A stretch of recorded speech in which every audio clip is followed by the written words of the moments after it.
bienvenue sur la chaîne de Maman Cuisine. J'espère que vous allez bien. Donc en cette année 2023, avec ma petite Zelda, coucou tout le monde, eh bien je viens vous souhaiter une bonne année. J'espère que vous allez passer de bonnes fêtes de Noël et que vos fêtes de fin d'année se sont très bien passées. Voilà. Donc chose promise, chose due. Je ne vous ai pas montré la dernière fois ma petite Zelda, mais cette fois-ci je vous la fais voir. Voilà. Tu fais un dit au revoir. Au revoir les copains. Au revoir les abonnés. Et donc, pour cette nouvelle année 2023, j'ai décidé de vous réaliser un cake au citron et citron confit. Alors, vous allez voir, c'est une recette que j'affectionne tout particulièrement. Pourquoi? Eh bien, parce qu'il est vraiment facile à réaliser. Il est vraiment excellent, fondant en bouche. Bref, vous l'aurez compris, le cake idéal pour accompagner un bon petit thé à 4 heures. Et surtout, on va le décorer d'un petit glaçage sympatoche. Vous allez voir, le glaçage aura effet quand ça va couler sur les côtés, un peu l'effet d'une bouchie quand la cire fond. Ça fait des coulures, donc c'est assez sympa. Et vous verrez, je vais le décorer en plus de ça avec des citrons confits et du zeste de citron. Allez, j'en dis pas plus, c'est parti pour la suite de la vidéo. Et donc, pour réaliser votre cake au citron, vous aurez besoin comme ingrédients d'un citron comme ceci entier, de 4 œufs également en entier. Il vous faudra aussi 160 g de sucre semoule ou sucre en poudre, ça dépend comment les personnes l'appellent. Ensuite, 250 g de farine, mais également 160 g de beurre mou. Donc pour obtenir un beurre mou, petit rappel, vous le sortez 1h à 1h30 de votre frigo, vous le laissez en température ambiante et il deviendra mou. Voilà. Ensuite, il vous faudra quelques citrons confits. Alors vous les achetez en grande surface, hein, mais je vous dirai à peu près combien j'en mets, à peu près 8-10 morceaux, pas avec un ciseau, mais on y reviendra en milieu de recette. Et bien sûr, il vous faudra un sachet de levure chimique. Et ensuite, je vous donne les ingrédients, mais ce sera vraiment pour la fin. Il vous faudra un blanc d'œuf, comme ceci, avec du sucre glace et bien sûr un petit peu de jus de citron. C'est pour la décoration du cake, mais ça, on reviendra en temps et en heure, ce sera vraiment à la fin. Mais au moins, vous avez déjà les ingrédients. Ne vous inquiétez pas, les ingrédients, vous les retrouverez soit je mettrai à l'écrit quand je vous les présente, les ingrédients, ou autrement, si j'ai pas le temps, vous les retrouverez en tout cas à la fin dans la description. Et bien allez, on continue la suite de la recette. Et j'oublie une chose importante, il vous faudra un moule à cake, parce que sinon, sans moule à cake, on ne peut pas cuire le gâteau. Et bien sûr, alors moi, j'utilise toujours du papier sulfurisé ou du papier cuisson. Mais après, vous n'êtes pas obligé, si vous n'en avez pas, vous pouvez très bien chemiser votre moule, c'est très simple. On badigeonne de beurre. Et ensuite, on met un petit peu de farine qu'on tapote de partout. Voilà. Et on enlève le surplus, ce qu'on appelle un moule chemisé. Et bien allez, maintenant, c'est parti pour la suite de la recette. Et bien allez, c'est parti. Donc, je vais pousser hop, le moule à cake. Donc, dans un premier temps, alors, c'est une recette qui est ma recette personnelle. Vous ne la trouverez pas dans votre robot, enfin pour tous ceux qui ont le Monsieur Cuisine Connect Smart de Lidl, vous ne le trouverez pas, c'est ma recette personnalisée. Je sais, je le précise parce que pour les nounours au chocolat, plein de monde m'a demandé où trouver la recette, où trouver la recette. En fait, c'est ma recette personnelle. Voilà. Donc, comment faire? Alors, petit rappel, hein, si vous n'avez pas le Smart Connect, peu importe, hein, cette recette est adaptable dans n'importe quel robot. Du coup, il faut aller, moi, dans le Smart Connect, c'est cuisson personnalisée, mais pour tous les autres robots, vous allez dans le mode pour réaliser vos propres recettes. Hein. Voilà, donc du coup, cuisine personnalisée. Voilà, donc dans un premier temps, j'ai oublié de vous dire, il faut mettre votre fouet, et oui, puisque nous allons blanchir le beurre avec le sucre. Donc, vous mettez votre fouet papillon au fond de la cuve, comme ceci. Voilà, vous avez bien clipsé? Ouais. Donc, dans un premier temps, je vais mettre donc du coup mon beurre. Voilà, les 160 g donc, de beurre. Voilà. ensuite, je vais ajouter les 160 g de sucre. Hop, voilà. Et là, je vais donc dans ma cuisson personnalisée, c'est moi qui vais programmer la vitesse de ma lame et le temps que je veux que ça fasse blanchir mon beurre et mon sucre. Donc déjà, je vais mettre bien 2 minutes pour que ça blanchisse. Et en vitesse, je vais mettre la vitesse 4. Voilà, donc petit rappel, vitesse 4 pendant 2 minutes afin que ça puisse blanchir mon sucre et mon beurre. Voilà. Et dès que ça blanchit, je vous fais voir à quoi cela doit ressembler votre préparation déjà dans un premier temps. C'est parti! Ça y est, donc le temps s'est écoulé. Donc je vais vous faire voir l'intérieur de la cuve. Je regarde avant. Donc voilà, c'est ce qui me semblait. Alors vous allez voir quand vous allez mettre en vitesse 4, le beurre, le sucre vont se mélanger, mais ça va s'étaler sur les parois. Je vous fais voir à quoi ça ressemble. Il faudra y remettre à l'intérieur, mais je vous fais voir ça tout de suite en direct. Donc voilà ce que je vous disais, voyez, on voit bien hein, que le sucre et le beurre, ça s'est mis donc sur les côtés de la cuve. Donc c'est très simple, ce que vous allez faire, c'est prendre votre maryse comme ceci. Et donc vous allez tout remettre à l'intérieur, voyez, comme ceci. Voilà. Il faut vraiment tout remettre au milieu de la cuve. Voilà. Afin, hop. Voilà, donc c'était pour vous montrer donc à quoi déjà ressemble le mélange, voyez, une fois que ça a blanchi. Donc là, je vais refaire partir 30 secondes pour vraiment bien que ça mélange, voyez, encore un petit peu. Je trouve que c'est pas assez blanchi, ça manque juste 30 secondes. Pourquoi? Parce qu'en fait, vu comme ça s'est mis sur les côtés, ça n'a pas dû bien se mélanger.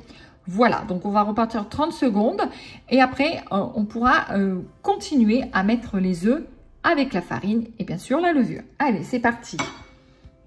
Donc, hop, je mets comme ceci mon couvercle. Voyez, hop, alors d'une main, c'est pas évident. Je vous fais voir, hein. Voilà mon programme. Donc, je vais reprogrammer, hop, 30 secondes. Touc, touc, touc. Hop, je sais pas, mince, voilà. Parce que c'est pas évident de deux mains, hein, de tenir la main gauche et puis faire de la main droite, c'est pas évident. Voilà, hop. Bon, 32 secondes, c'est pas très grave. Et je vais remettre vitesse 4. Voilà. Et bien, allez, c'est parti.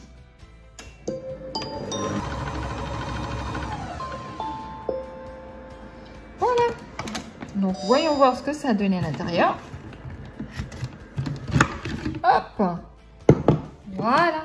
Ben, impeccable. Vous voyez, hein, c'est quand même revenu également, mais on voit que ça a vraiment bien blanchi cette fois-ci. Eh bien, allez. Maintenant, je rassemble tout à l'intérieur de la cuve. J'enlève mon fouet papillon et là, on continue la recette. Eh bien, allez, on continue.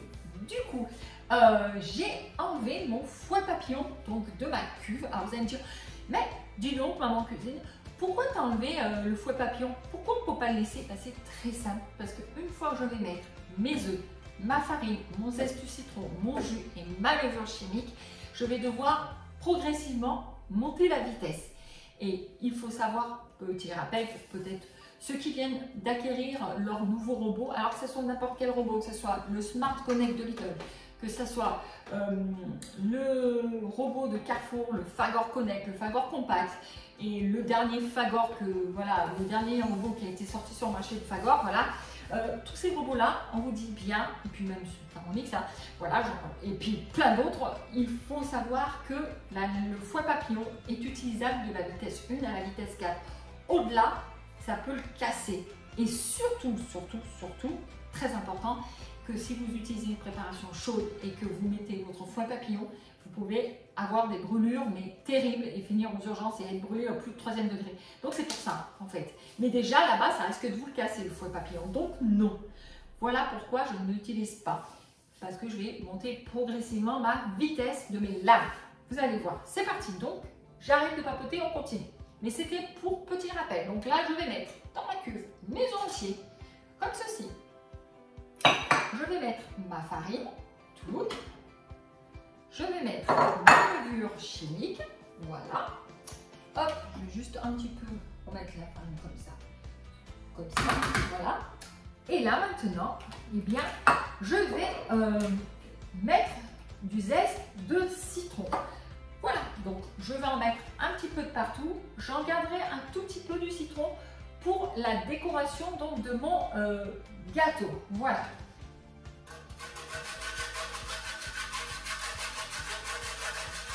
Donc là, on zeste, hein, vous voyez, comme ceci. On ne va pas au-delà parce qu'après, il y aura de l'amertume dans votre citron. Dans votre cake au citron.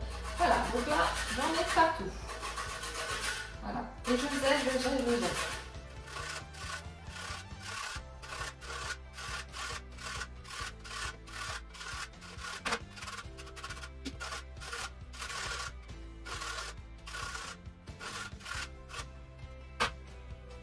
Voilà, donc maintenant que j'ai mis mon zeste de citron, ce que je vous conseille, c'est que très souvent, vous allez voir, je vais vous faire voir, à l'intérieur, donc vous allez retrouver tout le zeste qui s'est accumulé. Donc moi, ce que je vous conseille, c'est en mettez la main, vous voyez, je vous fais voir, hein, je vous mens pas, regardez.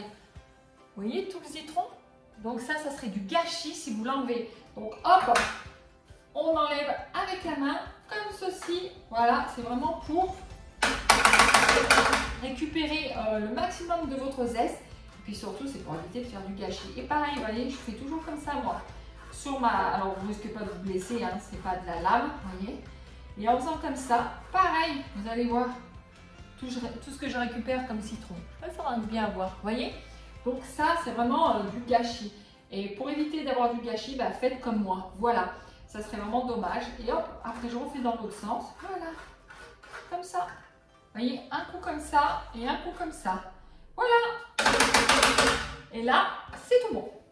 Maintenant, je vais ajouter mon citron. Donc, pareil. Hop. Je le coupe. Alors moi, j'aime bien qu'il soit bien un goût citronné. Donc, je le coupe en 4, mon citron. Vous voyez, mon citron, je l'ai coupé en 4 morceaux, comme ceci. Bref, vous récupérez vos jus de citron. Moi, je le fais à la bonne franquette. Alors, bien sûr, il faut avoir les mains propres. Même si ça part en cuisson, le cake, vous voyez. Donc là, je le mets directement dans le jus de citron. Directement. Voilà, avec les mains, c'est pratique. Vous voyez, voilà. Ah, voilà, vous voyez, le pot, il n'y a plus rien. Voilà. Donc, je fais ça avec tous mes jus de citron. Voilà. En plus, il y a des petits morceaux de citron qui vont se mettre avec. Alors, une chose importante, à bien vérifier qu'il n'y ait pas de noyau. Hein, parce que si vous mettez les noyaux, une fois que ça va se mélanger, ça va se couper en 1000 morceaux. Vous aurez le goût des noyaux dedans. C'est pas, vous voyez, c'est pas top. Moi, j'ai bien vérifié, il n'y avait pas de noyau. Voilà. Mais ça, c'est vraiment important, on n'y pense pas. Ouais, donc, quand on utilise l'appareil pour récupérer son jus de citron, oui, ben, on voit les petits morceaux, voilà, les pépins de citron. Ouais, c'est ça, les noyaux de citron, les pépins. Voilà. Hop. Et là, c'est tout bon. Hop, je me lave les mains et j'envoie la pâte. Et bien, maintenant, c'est parti. Donc, je mets, une fois que tout est incorporé, le citron, la farine, le zeste, tout ça, on met dedans. C'est parti, programmation.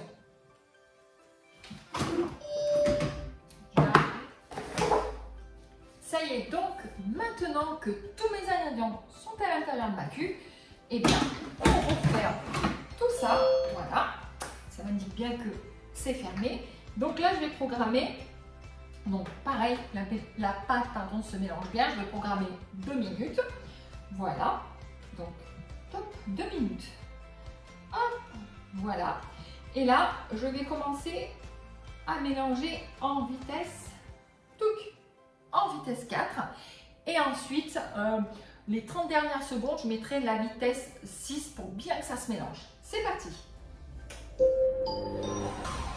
C'est ma préparation est finie. Alors voyons voir ce que ça donne. Bon, oh là là, magnifique la pâte. Donc par contre, il y aura toujours un petit peu de farine sur les côtés.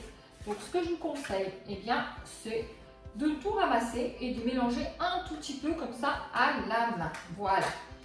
Hop. Ça, on racle bien les bords de sa cuve. Et après, on peut y remélanger un petit chouïa comme ça à la main, sans problème. Donc, je vais vous faire voir à quoi ressemble ma pâte. Et ensuite, comme vous pouvez voir, j'ai mis du papier cuisson dans mon moule. Voilà, ou papier sulfurisé ou papier cuisson, c'est la même chose. Et là, bien, je vais vous faire voir comment faire pour mettre vos citrons confits. Et voilà à quoi ressemble donc ma pâte. C'est ce que je vous disais, si jamais ça vient à gicler sur les bords, vous avez juste à ramasser comme ceci et ensuite à y mettre à l'intérieur. Voilà. Vous voyez, regardez-moi comme elle est belle. Elle fait bien le ruban. Vous voyez, regardez. Elle est jolie, hein? Donc maintenant, eh bien, je vais vous faire voir comment faire pour garnir votre pâte de citron confit. Donc, j'ai mis la moitié de ma pâte de cake au citron dans mon moule, comme ceci, vous pouvez voir.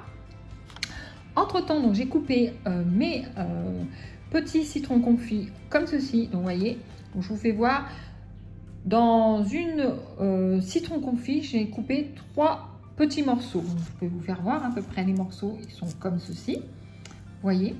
Voilà, donc j'ai coupé 3. Donc, j'ai mis à peu près, pour obtenir tout ça, j'ai mis à peu près 8 petites citrons confits. Voilà, comme ceci. Donc après, c'est très simple, hein, vous les disposez comme ceci. Je vous fais voir. Hein. Voilà, le principal, c'est de les disposer un petit peu sur votre pâte sans les enfoncer. Vous les disposez, je vous fais voir.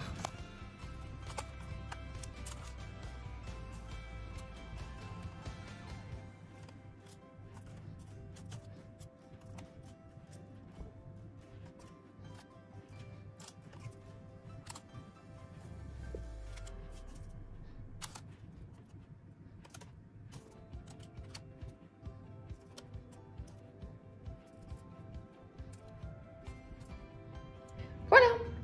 Et bien maintenant, vous les disposez comme ceci. Et maintenant, on va recouvrir du reste de la pâte qui est juste là. Voilà. Et ensuite, eh bien, on va enfourner dans un four chaud à 160 degrés pendant 30 minutes à peu près. Voilà. Donc en moyenne 30 minutes. Mais il faut toujours vérifier la cuisson. Donc à 25 minutes, je fais quand même vérifier la cuisson de mon cake. Si jamais il est assez cuit, je l'enlève. Ou sinon, eh bien, on continuera la cuisson. À 30 minutes, je vérifierai. Si jamais à 30 minutes, il manque un petit peu de cuisson, eh bien, on continue de faire cuire notre cake jusqu'à ce que la cuisson soit parfaite. Petit rappel, pour que le cake soit bien cuit, on plante le couteau et si la lame ressort sèche, eh bien, c'est que votre cake est cuit. Eh bien, allez, c'est parti, je finis, je l'enfourne et on se voit tout à l'heure. Ça y est, mon cake est prêt à être enfourné. Donc, petite astuce, si vous voulez un cake bien gonflé, petite astuce très simple, vous prenez votre cake comme ceci. Alors ça, c'est valable pour n'importe quelle pâte à lever. Hein. Cake, voilà, cake au citron, cake au chocolat, gâteau yaourt, peu importe. Vous prenez votre moule à gâteau et vous tapez comme ça. Pourquoi? Eh bien, en fait, vous voyez, c'est pour enlever les bulles d'air qu'il y a à l'intérieur donc de votre pâte à gâteau. On tape, voyez, regardez les bulles qui ressortent. Si vous êtes énervé contre quelqu'un, au lieu de le frapper, vous tapez votre cake. Non, je plaisante. Et voilà, et ça enlève toutes les bulles d'air. Je ne sais pas si vous connaissez cette astuce, pardon, mais voilà. Donc maintenant, je vais enfourner mon... Voilà, je coupe. Le four est bien chaud, pardon. Donc maintenant, on va l'enfourner. Tout. Voilà. Et bien voici, c'est parti. Allez, petite minute de cuisson au four. Voilà, une petite minute. Je me suis mal exprimée. Petite trentaine de minutes et c'est parti. Bon voyage. Allez, pendant que le gâteau cuit, j'ai décidé de ne pas attendre la fin de ma vidéo pour vous faire voir ce que j'ai eu comme cadeau au pied de mon sapin le 24 décembre. Attention, tu es vraiment adorable et super gentil avec moi, Papa Noël. Et oui, un magnifique vélo électrique. Et oui, et je peux vous dire que j'en suis dingue de ce vélo. Donc, il vient de chez Decathlon et c'est le Riverside 100E. Voilà, si jamais vous êtes intéressé par mon vélo et que vous trouvez waouh, il est beau et tout. Voilà, en plus, il faut savoir une chose, c'est que quand vous achetez un vélo électrique, vous avez le droit à la prime. Voilà, qui est à peu près environ 500 €, voire plus. Ça dépend, voilà, moi, la métropole de Lyon, c'est à peu près 500 €. Des fois, ça peut monter jusqu'à 1000 €. J'ai fait ma demande, j'aurais fourni ma facture de mon vélo. Voilà, donc du coup... Papa Noël, il m'a fait installer, vous avez vu, il est sympa. Un porte-bagages avec, voilà, un grand panier. Vous voyez comme il est beau. Voilà, un petit peu de plus près pour vous faire voir. Voilà, avec la batterie, voilà, qui est juste là. Et le petit boîtier pour sélectionner les vitesses. Voilà, alors vous allez me dire, comme peut-être mes collègues m'ont dit, mais t'as un vélo électrique alors que tu viens d'avoir ton permis. Et oui, ça fait 4 mois maintenant que j'ai mon permis. Et je me débrouille d'ailleurs comme une chef, voilà. Donc, tiens, je ferai peut-être une vidéo la prochaine fois pour vous parler de comment ça se passe pour mon permis, voilà. Mais en tout cas, non, moi, je suis super contente. Je mets à peu près 20 minutes pour aller à mon travail, vous imaginez. Voilà, en mode normal, hein. Voilà. Donc, non, vraiment ravie de mon cadeau de Noël, voilà. Et puis surtout, hein, c'est important, hein, toujours mettre son casque de vélo, voilà, ou le casque, voilà. C'est mon petit casque que j'avais customisé à l'époque, j'avais ma trottinette, voilà. Et surtout, eh bien respecter le code de la route. Parce que nous, à Lyon, les gens sont complètement fous. Ils ne respectent rien, que ce soit les vélos ou les trottinettes. Voilà. Et bien allez, maintenant, on va aller voir ce que ça donne au niveau du cake. Et bien maintenant, on va vérifier la cuisson du gâteau. Après 30 minutes de cuisson, hop. Donc, on va vérifier. Hop. Comme ceci. Je vais prendre mon couteau et donc je vais planter pour voir si la lame ressort bien sèche. Vous voyez, impeccable. On voit que là le gâteau est cuit parce qu'il n'y a pas de pâte qui reste accrochée. Vous voyez, donc là je vais le replanter ailleurs. On va le planter là par exemple. Vous voyez, impeccable. On voit que le gâteau est bien cuit. Donc maintenant je vais arrêter mon four. Voilà. Maintenant je vais le mettre à l'extérieur, donc dehors, comme ça il va refroidir plus rapidement, parce que là sinon si je laisse à température dans ma cuisine, j'en ai au moins pour 4 heures avant qu'il refroidisse. Donc je vais le laisser refroidir à l'extérieur dehors, et ensuite une fois qu'il sera bien froid, je pourrai enlever le papier de cuisson, parce que si j'enlève bien sûr le papier de cuisson, le gâteau risque de pas de se casser, mais voilà, comme il est encore bien chaud, ça serait dommage. Donc, on laisse bien refroidir à l'extérieur. Une fois qu'il est bien froid, on le démoule ou on enlève le papier. On le pose sur un petit plat et on passera au glaçage. Et bien, je vous dis à tout à l'heure. Et bien, allez, c'est parti. Pendant que mon cake est en train de refroidir tranquillement, je vais faire son glaçage. Vous allez voir, c'est très simple. Donc, j'ai pris donc mon blanc d'œuf à température ambiante que j'ai mis dans un bol. Voici un petit peu de jus de citron que vous allez presser. Voilà. Alors si jamais vous n'avez plus de jus de citron, vous pouvez toujours prendre du jus de citron comme ceci, vous voyez, en bouteille. Voilà. Donc ce que je vais faire, c'est que je vais mettre mon jus de citron dedans comme ceci. Je vais mélanger. Voilà. Et là, bien sûr, je vais verser donc mon sucre glace. Il ne faut pas avoir peur, hein. Du sucre glace, vous en mettez, voilà. Et là, on va commencer à mélanger. Voilà. Donc, il faut que vous ayez une préparation bien homogène. Alors, il ne faut pas qu'il soit liquide, parce que si c'est liquide, ça ne va pas le faire. Il faut vraiment qu'il soit crémeux. Donc, je mélange et je vous fais voir. Hop. Donc, vous voyez, là, ça ne va pas du tout. Là, il est vraiment très liquide. On voit que le blanc d'œuf, ça, c'est vraiment pas l'idéal. Non, non, non. Là, à ce moment-là, on remet du sucre glace.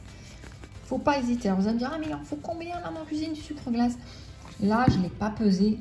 Vous voyez, c'est un pot de 500 grammes. Alors, je dis pas que vous allez mettre 500 grammes, hein, mais voilà. Donc, c'est vraiment au feeling. J'ai vraiment pas pesé le sucre glace parce que c'est vrai que c'est pas évident, quoi, à vous dire combien exactement il en faut. Parce que comme en plus de ça, on met du jus de citron. Alors, si vous mettez trop de jus de citron ou pas assez, ça dépend de chaque personne. Si vous allez avoir la main trop lourde sur le jus de citron ou si vous n'en mettez pas assez. Parce qu'un blanc d'œuf, il n'y a pas de souci, c'est un blanc d'œuf. Ça, tout le monde aura la même base. Mais après, si vous mettez trop de jus de citron ou pas assez de jus de citron, ça, c'est vraiment à chaque personne, d'accord? Donc, je continue, je mélange et je vous fais voir. Vous voyez, donc là, on voit déjà qu'il est un peu plus blanc. Là, tout à l'heure, c'était vraiment transparent. Mais là, il est vraiment encore trop liquide. Si jamais je venais à le déposer sur mon cake, là, ça serait vraiment pas possible. Ça serait trop liquide et ça ne tiendrait pas sur votre gâteau.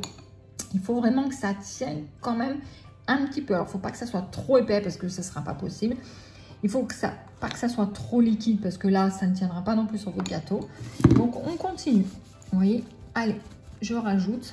Vous voyez, donc hop, là, je vais mélanger. Alors, désolée, je pose la caméra à chaque fois. Mais c'est parce que c'est pas évident d'une seule main. Vous voyez, je n'arrive pas à mélanger correctement. Donc, vous voyez, là, c'est parfait. Vous voyez, on voit qu'il est à la fois épais et, vous voyez, regardez, il a du mal, vous voyez, il a du mal à la fin à retomber. Donc là, le glaçage est vraiment parfait. En plus, quand je le prends, il fait lourd au niveau de la cuillère. Donc là, c'est vraiment parfait, parfait, parfait. Voilà, donc le glaçage est prêt. Si jamais vous l'avez fait vraiment trop épais, pas de panique. Vous rajoutez un petit peu de jus de citron, comme ceci, quelques gouttes, hein, attention. Vous y allez parcimonie parce que sinon vous allez fluidifier à nouveau votre préparation. Et là, il faudra rajouter du sucre glace. Voilà, c'est pas le but. Vous rajoutez quelques petites gouttes, vous mélangez. Si c'est encore trop épais, encore quelques petites gouttes. Voilà. Donc bah maintenant, on va recouvrir le glaçage parce que c'est vraiment important sans la cuillère. Voilà, on va le recouvrir parce que sinon, si vous laissez à l'air, vu comme il y a du citron, ça va figer votre préparation et en gros, ça va la foirer. Voilà. Et oui, parce que ça va figer, ça va cristalliser. Voilà, parce qu'une fois que vous mettez du jus de citron, ça durcit. C'est pour ça que souvent sur les décorations de pain d'épices, vous trouvez du sucre dur, c'est grâce au jus de citron, voilà. Voilà. D'accord? Et bien allez, je couvre tout ça et on se retrouve pour la décoration. Ça y est, mon cake vient de finir de refroidir, donc il est bien froid. On va pouvoir donc passer à la décoration, mais je vais vous faire voir d'un peu plus près. Regardez-moi ça, comme il est bien levé, il a bien doré, il n'est pas brûlé hein, du tout. Vous voyez, regardez, hop, je mets la main comme ça, voilà. Donc du coup, après 35 minutes de cuisson à 160 degrés, il est vraiment impeccable. Donc maintenant, on va passer à la décoration. Bah, c'est très simple. Hein. Je vais prendre mon glaçage que j'ai fait. On va enlever le papier comme je vous ai dit, parce que sinon, avec le jus de citron, ça aurait fait une croûte. Et une fois que vous l'auriez mélangé, c'est vrai que ça aurait fait plein de petits copeaux. Voilà, donc un petit tour, voilà, je vous refais voir, hein. Vous voyez, il est vraiment, voilà, impeccable. Donc il n'est pas trop liquide, pas trop épais. Donc comment on fait? Bah, c'est simple, hein. C'est pas sorcier. On va badigeonner avec un pinceau. Vous pouvez prendre une spatule si vous préférez, mais le pinceau c'est quand même plus pratique. Alors moi je prends un pinceau cette fois-ci en silicone et pas un pinceau en fibre, en poil ou en fibre. Le silicone c'est quand même plus pratique pour la décoration du cake. Donc là c'est très simple. Comment je vais faire? Je vais essayer de m'approcher et de faire voir au plus près pour vous montrer. Donc j'en prends beaucoup hein, du glaçage pour faire voir. Voilà, vous voyez. Voilà, j'en mets beaucoup sur mon pinceau, je mets une grosse couche. Et ensuite, eh bien, je vais en mettre sur, comme ceci, voilà, sur mon cake. Vous voyez, voilà. J'en mets vraiment une bonne couche bien épaisse. Voilà. Et de là, je vais commencer à faire couler. Voilà. Vous voyez, ça commence à couler. Hop, là, pareil, j'en mets, vous voyez, comme ceci, afin de produire des coulures, vous voyez, sur le côté. Voilà. Comme ceci, vous voyez, voilà. Afin que ça fasse l'effet, comme je vous ai dit, sur une bougie. Vous voyez, ça commence à couler. Vous voyez, voilà. Hop. Hop. Hop. Et on continue comme ceci sur son cake. Vous voyez, afin de produire des petites coulures. Vous voyez, regardez, ça coule. Voilà. Hop, je tourne, je fais l'autre sens. Voici. En fait, il n'y a rien de bien sorcier. Hein. Hop. Hop, voilà.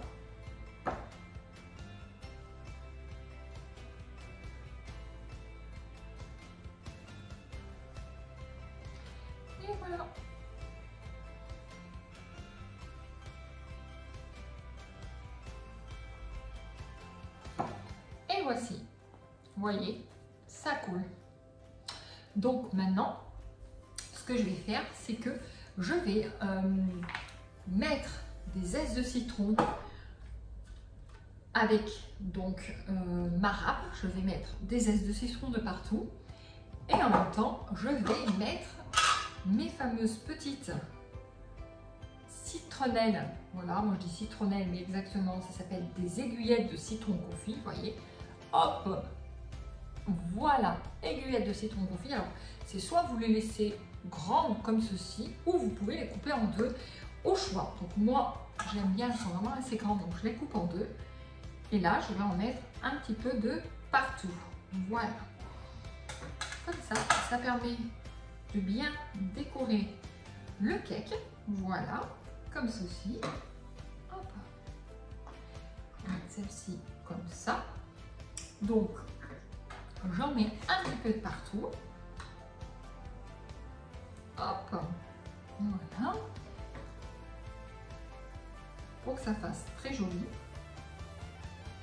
Alors, vous n'hésitez pas à appuyer un petit peu dessus. Alors, comme ça, pour que ça adhère bien sur votre gâteau. Voilà. Et ensuite, on parsemera de citron confit, j'y tiens mon citron confit. On parsemera de zeste de citron, j'ai voulu dire. Et ensuite, le cake est fini. Voilà. Donc, j'en mets une petite dernière par ici. Voilà.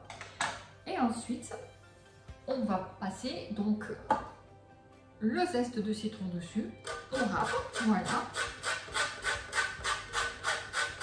Et moi, je vous dis à tout de suite pour la présentation et la dégustation du gâteau. Et donc voilà à quoi ressemble donc mon cake. Il n'est pas magnifique. Voilà, c'est ce que je vous disais. Il est super sympa. Voilà, donc l'effet effet bougie avec, comme vous voyez, bien sûr, donc le zeste de citron et donc les petites écorces de citron confites. Voilà. Donc maintenant, on va passer à la dégustation. Et bien oui, je vous fais voir, vous l'avez vu de plus près à l'instant, hein, mais j'aime bien vous le refaire voir. Regardez-moi comme il est beau. Voilà, on voit bien là toutes les petites coulures effet donc bougie. Alors maintenant, on va passer à la découpe du cake. On va en couper une petite tranche. Donc déjà, quand on coupe, on sent le craquage du glaçage. Et puis alors, il se découpe, voilà. C'est vraiment agréable, il n'est pas dur à la découpe, il est tendre, vous voyez. Hop, alors j'ai enlevé la croûte, hein, comme on dit, la première tranche, je l'ai enlevée. Mais vous voyez, regardez. Regardez-moi comme il est beau. On dirait, ça me fait penser, vous savez quoi, à un caca. Regardez ça. Ah, il me fait envie mon petit caca. Et ben, je vous invite à le reproduire très rapidement. Voilà, donc ce que je vais faire, c'est que je ne vais pas le goûter parce que là il est quand même un peu tard, même s'il fait envie. En plus de ça, tout ce que je peux vous dire, c'est que je le connais, j'ai déjà fait plusieurs fois ce cake, donc je sais qu'il est vraiment excellent. Il est, comme je vous ai dit, il est fondant, il est odorant, il est vraiment très bon. En plus, il n'est pas trop sucré. Et quand vous mettez le glaçage, il y a beaucoup de sucre glace, vous avez l'impression que c'est... J'aime pas le sucre, hein, mais franchement, l'équilibre est vraiment parfait. Je ne vais pas le goûter parce que vu que j'ai eu le Covid dernièrement, je n'ai pas retrouvé le goût et je n'ai pas retrouvé l'odorat, donc ça ne sert à rien. Voilà, puis j'ai personne à la maison qui peut faire de dégustation. Voilà tout ce que je peux vous dire. Oui, les fêtes de Noël, j'ai mangé, mais je n'ai rien pu apprécier. Voilà. Ah oui. Donc sur ce, moi je vous fais plein de gros bisous. Je vous souhaite encore une bonne année pour cette année 2023. Je vous conseille vivement de reproduire ce super cake, voilà, qui fera sûrement plaisir aux personnes en plus qui adorent le citron.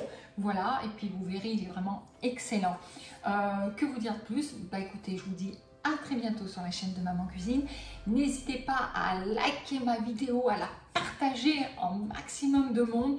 En tout cas, dernière chose que je voulais vous faire aussi, c'est remercier toutes les personnes, tous mes abonnés qui me mettent des super messages, vraiment des messages qui me réchauffent le cœur.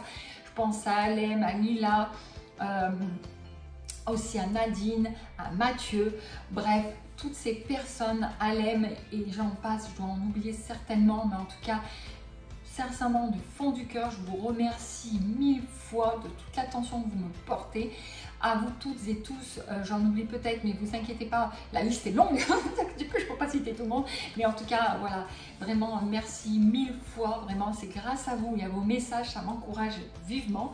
Voilà, que vous dire de plus, bah, portez-vous bien, je vous fais plein de bisous par milliers, je vous dis à très bientôt sur la chaîne de Maman Cuisine et on se dit à bientôt pour de nouvelles recettes, bye bye.